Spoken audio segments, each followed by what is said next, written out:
So, Jay, we're going to do a little bit of a different format than what we've done with you in the past. What we've had is a number of folks who have written in with some questions, and we think you are uniquely positioned to answer them. So, let's start with a question around the equity markets. And the question is that there's a new headline, or at least it feels like there's a new headline emerging every day that is setting off some volatility in the markets. I guess I'm thinking about things like tariffs and will the Fed cut rates or not? Does this change the way you look at investing in equity markets?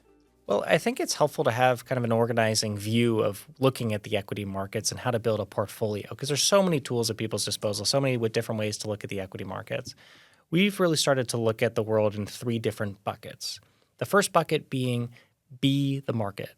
This is really looking at tools that can provide low-cost, diversified, tax-efficient exposure to the big buckets of the market. Think about U.S., international, emerging markets. This is really represented by something like core ETFs that can provide that very efficient exposure to these big building blocks. For many investors, starting with these big be-the-market building blocks is a really useful way to build a portfolio. But beyond that, what we're seeing is a lot of investors are looking to beat the market. So what are the tools that you can use to try to enhance returns beyond just kind of general index returns? And there's a few of those. One is alpha-seeking equity investments. These are where active portfolio managers are making intentional bets to try to beat a specific benchmark or category. The second category is looking at thematic ETFs, which is really a forward-looking approach, trying to capture things like artificial intelligence or geopolitics, these structural trends that can create opportunities for investors.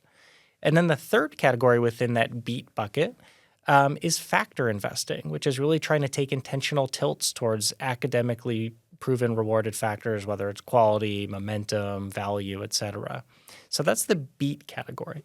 And then finally, there's a third bucket that we're calling modify, which for many investors, as they look to achieve a specific outcome, maybe that's generating more income from their portfolio, maybe that's trying to manage the risk of their portfolio and protect against the downside, where buffer strategies that modify the returns of the market could be very valuable.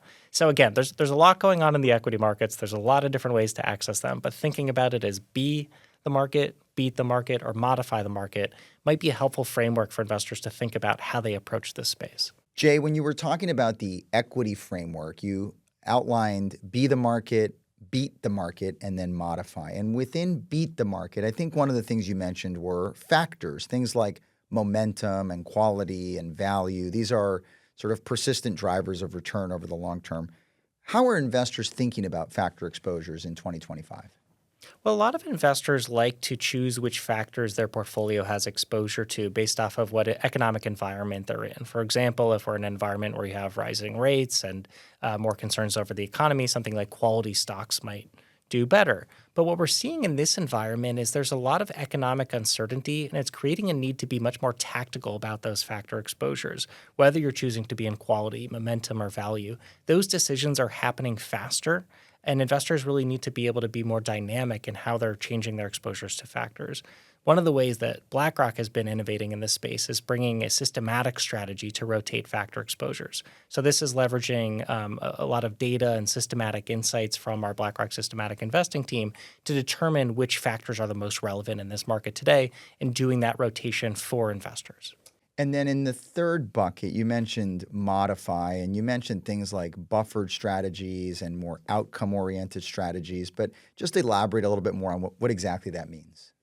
So for a lot of investors, they're really trying to solve for a specific financial goal. And think about you're trying to save for retirement and generate a certain amount of income from your portfolio. Or, you want to get into the markets, but you're worried about, is there going to be a sell-off in the next few months? How do I get into the markets in kind of a risk-managed way? And this is where this modified bucket or these outcome-oriented strategies can be very valuable because they are designed to optimize around a specific outcome, maybe generating high income or protecting against the downside. For example, if you look at, the landscape today, there's about $7 trillion held in money market funds. And a lot of that is due to investors just being a little worried about stepping off the sidelines and getting into the markets that are, at or near all-time highs.